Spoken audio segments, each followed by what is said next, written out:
maybe. I keep waiting for them. You should get him on the show. Your Arts and Public Affairs. Berkowitz is my name and politics is our game, and we will be doing lots of politics and public policy this evening because we have as our guest Ilya Sheyman. He is running in the 10th Congressional District Democratic primary. We're taping this show on October 2nd. The primary is not till March 19th, is it? March 20th. March 20th, so it's like, what is that, about 6 months away? 170 days. Your countdown. Not that anyone's counting. Not that anyone's counting, but look, this guy knows politics, he knows public policy. Don't let his youth deceive you. I don't know, you're 25, your opponent's 49? Something like that. Okay. And he has said, like Reagan, he's not going to make your youth and inexperience an issue in this campaign. And you're not going to make his age. Because you know you can't trust anybody over 30. So people can trust you, but they probably can't trust Brad. No, Brad, we're just kidding. We'd like to see Brad Schneider on the show. We got to say, we really thank Ilya for coming on. And the reward for that, we're going to give you an easy question to start out with. Is, you know, as you think about this, and we'll more about Ilya as we get into the show, but I want to get an idea of how you look at the world. Do you look at the world as sort of a zero-sum game? That is, if you get a little better off, does somebody else in the world have to be made a little worse off? Or is it possible that you could be better off and everybody else could be at least the same and perhaps better off as well? Look, I think at our best. So the short thing, remember, always answer the question first. Is it a zero-sum game life or is it a positive game? It's not. At its best, we help build up everyone. Okay. That's the life I've led, where through hard work and support from your community, everyone can make it in this country. So you'd like to make everybody rich, right? I'd love to make everybody live out the American dream. Would that be to be rich? Is that the American dream? I think it's having opportunity for yourself and the next generation. It's being able to drink clean water, breathe clean air, have a job you can depend on, send your kid to a good school, be safe in your community. For all those things, you need a lot of wealth and money, right?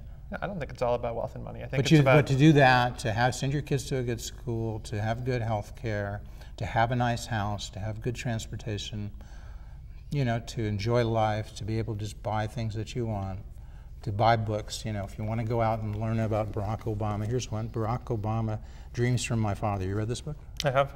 Okay, Story of Race and Inheritance, right? Mm-hmm. Now, if you're a poor guy, you got to go to the library and hope it's there, and maybe they don't have it. No, just go buy it. What, at Amazon, $19.99? No, a little plug for Barack. No, just kidding. But seriously, Life of the Mind. This is about school choice here. We've got a book here on Michelle Obama, another one from Barack. But you learn a lot from reading. Mm-hmm. You went to Lincolnshire High School, right?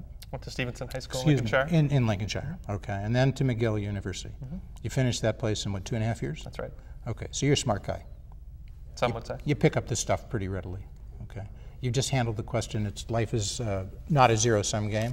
You're running in this race because you think you can do a better job than Brad Schneider, right?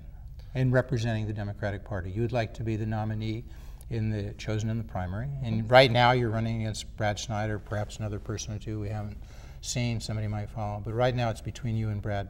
And you think you'd be the best nominee, right? I think that at our best, the Democratic Party has always stood up for the middle class. And I think I have a track record of standing up and fighting for the middle class, to put people to work, to provide health care and quality public schools. And I think that's what the 10th District is looking for. All right, so you know something about what the biggest issue now is the economy, right? Absolutely. Jobs. Absolutely. Jobs, jobs, jobs. 3 top issues, jobs, jobs, jobs? Absolutely. You agree with that, right? Mm-hmm. And so when Barack Obama was elected in 2008, there was a lot of, on the one hand, there was a lot of optimism and enthusiasm about Barack Obama, you know, change. He was going to bring about change. On the other hand, the nation had just gone through a very difficult time, or started to go through a difficult time with the economy, sort of the crash of the fall of 2008 in the financial sector and so forth. And so as Barack sat down in his chair, he sat for a few times in the chair you're sitting in, right, when he was on the show. But when he went to the Oval Office, wouldn't you think the first thing on his mind would be the economy and making sure that the country didn't slide into greater employment than it was? What was the unemployment rate when Barack took over, roughly? We saw him pass the Recovery Act to put people back to work. And they said it would never go above 9%. Okay. So what was the unemployment rate? We were losing 600,000 jobs a month. I know. We were what was the unemployment rate? Around 8%. Less than 8%. Yeah. Because he said if you passed the stimulus program, it wouldn't go above 8%, right? That was Barack Obama. Some of his folks said that. Okay. I think Barack said it too. But in any case, so it was below 8%. More like 7.5, something like that, right? You'd think he'd be focusing on jobs and getting that unemployment rate down. Yep. What did he do? he passed a Recovery Act that helped create or save 3.5 million jobs in this country. That was the so-called stimulus program, right? The American $800 billion, Reinvestment $774 billion, but Correct. who's counting? Okay, something like that. Yeah, in Washington, $30 billion apparently. So he is the passed money. that. That was the first order of business. That was passed, what, in February of 2009, right? Yep. Pretty quick work, right? You had a Democratic House, you had a Democratic Senate. Really, I mean, there might have been a few conservative Democrats who weren't sure they wanted to go along, worried about their district, but pretty much he hammered them. Didn't get really Republican support, right? Maybe the, what is it, the Bobbsey twins from Maine, the liberals, Olympia Snow and Susan Collins may have gone, I can't remember. They go with him on the stimulus? I believe so. He got a few Republicans Got in the Senate. Okay. And then what did he do? He turned his focus on healthcare. Because right around that same time, what were you doing? You were going to work for MoveOn.org, right? Absolutely. Mobilize people for healthcare. Arm in arm, you were locked with Barack Obama, right? We were out there every single day fighting for real healthcare reform, which meant, yes, supporting the president on some piece of it. It also meant standing up and fighting for a public option that would have improved the quality and provided greater choice for folks. My track record has been fighting for the values that people are looking for and advocating for the community no matter which party is in charge. How many people in the country don't have health insurance or didn't as of that time in 2009 when you started? At the time, we were looking at about 40 million. Which now would be, what's the percent? Is that about 10, 12%? There's about 300 million in the country. So we're Okay, looking it's at about 14%. Okay. We're looking at 2014. Had no health insurance. Of that 14, let's call it 12 just to be even, 12%. Of the 12%, how many could have had health insurance? They probably could have afforded it, but they chose not to. They didn't think it was necessary. They may have been young and healthy and so forth. There's certainly some people in that group, right? I think that's a trivial percentage. I think the reality is if folks had access to affordable health care that provided the care they needed, they would say they'd take it. But when your only option of affordable health care is catastrophic coverage with a massive deductible that doesn't provide routine care, then a lot of people opted out. And so part of what the health care bill did... So they opted out because it didn't provide routine care, but they could have had it for... You could have afforded catastrophic coverage for a catastrophe, a major illness, major accident, right? I think we have a lot of... So they could have afforded that, but it wouldn't give them routine care if they got a cold. Is that what you mean by routine care? I'm saying that part of the problem is our system wasn't focused on prevention. One of the advantages of the healthcare law is insurance companies now have to cover routine preventative care. But insurance companies have an incentive. I mean, insurance companies and corporations that provide healthcare insurance, they have an incentive to try to persuade their employees to adopt wellness programs, because then their healthcare insurance will be less, and they may be obligated to pay that by collective bargaining and other agreements, right? You agree with me on that? I think they have an incentive now. The system they didn't have an incentive before? The system we had until President Obama passed healthcare reform said that insurance companies could kick you off if you got sick or if you had a pre-existing condition. Well, even more why you'd have an incentive if you get kicked off for being sick. Well, reduce your rate, watch your intake of calories, exercise, and you're less apt to get sick. You still might get sick. I think one of the... So that would be a great incentive, right? I think one of the biggest accomplishments of the healthcare law was requiring preventative care, because in the long term, it makes it more affordable. So that's what this is about. This Obama healthcare plan that's received all this criticism is really about persuading people to adopt wellness programs. I think when you look at how it bends the cost curve and makes healthcare cheaper, that's how it does it. The biggest accomplishment was preventative care. It bends the cost curve basically by inducing people to eat better, exercise, etc. They will be healthier. Cost of healthcare will be less. The other piece of it is am I getting that right? Is that the bigger piece is making sure insurance companies provide that preventive care, the mammogram, the care before you get diabetes. Insurance companies cover. They don't provide it. They cover it. Exactly. Making sure they cover it. But they'll always cover things if you want to pay for it, right? You can get things covered. I mean, insurance companies are not out there as philanthropic organizations. They're just out to make a buck. So if you, Ilya Sheyman, wanted to get some coverage that's not usually offered, you could say to the insurance company, I'd like to get this, and they say, sure, we'll just charge you $30 more a month, right? I think when you talk to people all across the district, they'll tell you health insurance is too expensive. They're afraid of losing it if they lose their job, and they're afraid they don't have the coverage that they can depend on. So the 10th Congressional District wanted what you and Barack Obama were doing, pushing for health care, getting that health care legislation passed, and you're convinced that's what they wanted, and you was doing the right thing, and he was doing the right thing in 2009 when you got health care passed. I think we have a lot more work to do. Obamacare, sort of. I think we've got a lot more work to do to make sure health care is truly affordable for every single American. I think we made a stride in the right direction. We made it clear that health care is a human right of every American. but we have a lot more work to do to cover everyone. But did you and Barack Obama take your eye off the ball? Because unemployment went from, what did we say, 7% or so when he took office. True, it had been, the economy was turning down, things were getting worse, but you adopted a $774 billion stimulus program. I'm sure Keynesians, right? You're a Keynesian, right? You understand that? Philosophically, you yeah, can say that. You want to raise aggregate demand in a time of a recession coming on. At a time when you want to get government businesses spending, aren't you want buying big anything. deficits. Those are Keynesian views, right? They're not. At a time No, when I mean that's a Keynesian view. I'm not saying it in a pejorative way.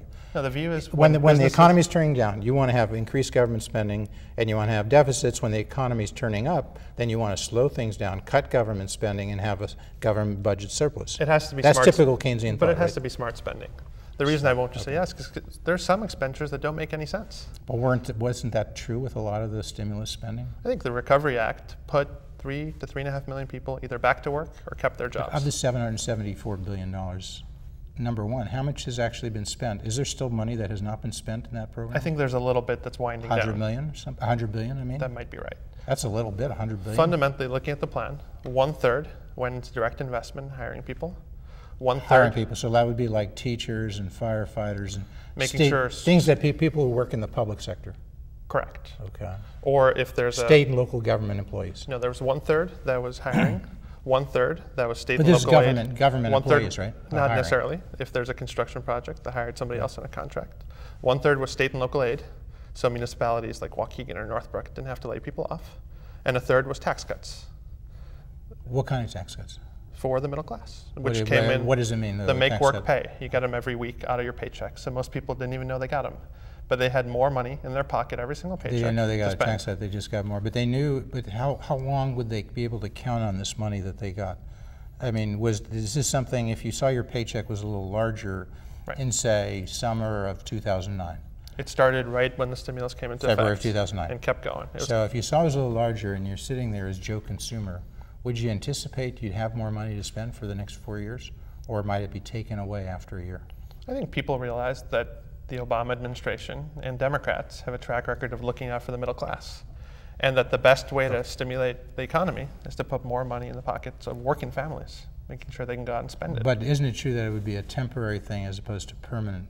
Because people would look at this and say, well, okay, he's cut our taxes for a short time, I have more to spend, but I don't know if it's going to continue the second year or the third or the fourth.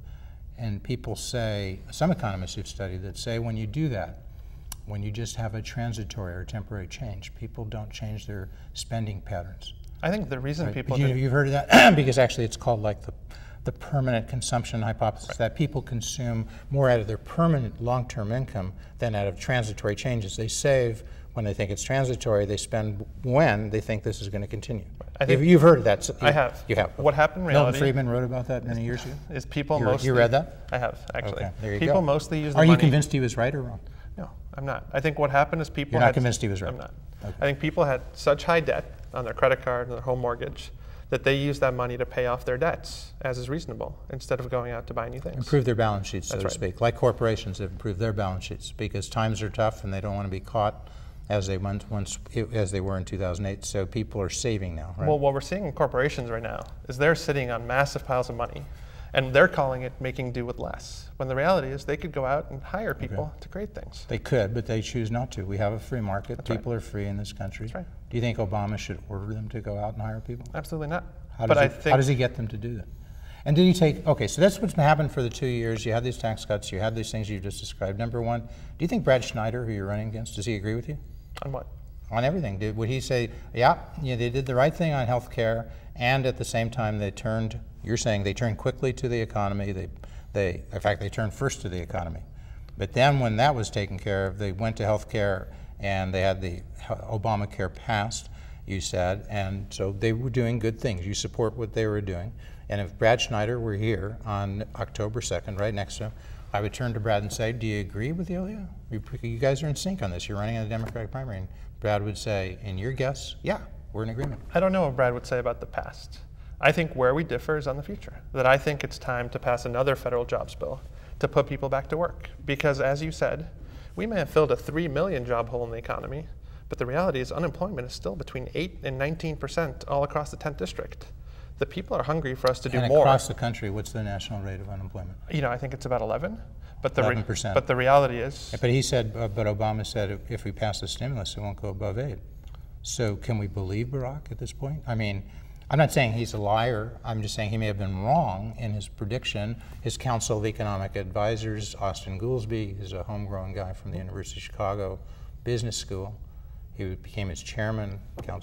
I mean, he was wrong, you think? I mean, they're not. I'm not saying they're liars. They got it wrong. I think. Would you agree with me? They got it wrong. I think those who thought that we'd stay at under 8% were wrong. And the reality is there's a much bigger hole to fill in the economy from lack of business demand and lack of consumer demand. Does it strike you as odd that if they got it wrong, their solution now is to pass a smaller stimulus and say this will work, this will help us get out of this tailspin and not have a double dip? Because if you do something and it doesn't work, then the solution is to do half of it and then it'll work way better. Because now Obama wants a $450 billion stimulus. And it seems strange because people say, you know, the saying of the description of insanity is keep doing the same thing and expect different outcomes. Right. About a month ago. And we're seriously not going to call Barack Obama as insane, okay? I don't think the president's insane. I don't think so either. What we saw. But why is he doing this? Why would you double down on that? Why not say, oh, you know what? Maybe these guys who focus on the free market and cuts in taxes, but a different kind of cut in taxes. Instead of just saying cuts in taxes, payroll taxes, let's have some long-term permanent cuts in taxes, marginal rates of taxation for income. Instead of raising them, he's now doing for the rich and the wealthy, as he calls them, the billionaires and millionaires, right. Those people who make $250,000 a year, they're billionaires and millionaires. Instead of raising those marginal tax rates, lower them, they will go out and want to work, save, and invest more, because everybody knows if you get to keep more, you'll work a little harder, right? Look, the truth is so why not shift strategies, even if he's not sure the policy is right, say, he tried what he believed in, you tried what you believe in, didn't work. I don't think it didn't work. The truth is... So again, so Schneider would be with you in the past, but now in the future, you're saying Brad, if he were here, would not... I don't know where Brad is. What I'll tell you is this. But you just say there was a difference between you and the future. Look at how we got here. What's the big difference between you and Brad? Look at how we got here for a second. Okay. We got here from a surplus 10 years ago to a massive deficit and massive unemployment because we fought 2 wars without paying for them. We gave the wealthiest Americans... the Iraq War and the Afghanistan War. We gave the wealthiest Americans a massive tax cut, which we couldn't afford in 2001, couldn't afford in 2003. By wealthiest, you mean more than $200,000? $250,000. $200,000 if you're an individual, Correct. $250,000 if you're a family. We passed Medicare Part D without paying for it, and then the economy collapsed. We tried the approach of giving the wealthiest Americans tax cuts. So we should have raised taxes long ago and we would have had lower unemployment. That's your view? No, I'm saying if we had stuck to the rates we had under Bill Clinton, when we created 22 million jobs. So not had the Bush jobs. tax cuts to begin with in 2001. Correct. Okay. The reality is Schneider agrees with you or doesn't under this? I've been absolutely clear. Because people are watching this. What's the 10th Congressional District? Give us an idea. We go all the way from Glencoe to Waukegan and the Wisconsin border. Waukegan's the biggest city in the district. All the way out west to Fox Lake and Round Lake and Grays Lake and down to Buffalo Grove and Wheeling. Okay. It's the northern suburbs, mostly the Lake North County. Shore, it's really north of the North Shore. It's north of the North Shore was kind of gutted in the 10th and pushed into the 9th because a lot of people thought there were maybe too many Republicans. Because the Democrats wrote the new map, right? I mean, we know that. I think this is a district that's now less Republican along the lakefront and covers most of Lake County. All right, so those folks watching in those areas, watching public affairs. And you know, folks, if you're watching us now and you're watching on cable in multiple of Chicago metro suburbs, you should know. Here we go. I forgot where the camera was. You always learn things on the show. There it is. So if you're watching this show on TV and you're enjoying it, and sometimes you can't or your friends are out of the area, just flip on, go to your computer and turn on youtube.com/public affairs TV. And sometimes you can see people like Ilya Sheyman before he actually is on TV. So seriously, he'll be there. You can, if you missed part of the show, you can find Ilya there. We're taping on October 2nd. This thing should be up within a few days. Right. So, but these folks who are seriously watching, they are the people, you maybe have an independence because a lot of people view the 10th Congressional District as strong in terms of a large number of independents. Absolutely. People who go, this district has been held by Republicans for the last 31 years, but we've had some close races. In 2000, when Mark Kirk won, very close race, he barely beat Lauren Beth Cash by 2 points, okay? And it's a daunting challenge we have. So, but they're looking at you, and they really want to know. So, looking back, you've said what you would have done differently. But what would you say now, as of October 2nd, past that $500 billion stimulus program? Okay, because that's what Obama is saying. Pass that legislation. Do you agree with what Barack Obama is saying now? Pass that legislation? I'm thrilled the president has put jobs at the top of the agenda. The Republicans had 9 months to do it, didn't pass a single measure to put people back to work. What I've said my priorities are is clear. Pass a jobs bill to put millions of people back to work, restore some fairness to the tax code, and make critical investments in our schools, in our roads, in our bridges, in our hospitals. But you don't know what Brad Schneider's saying.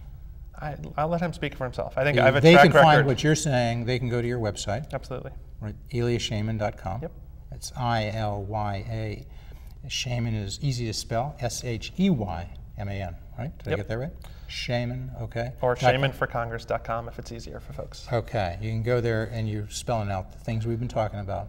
You're not hiding. It's right there.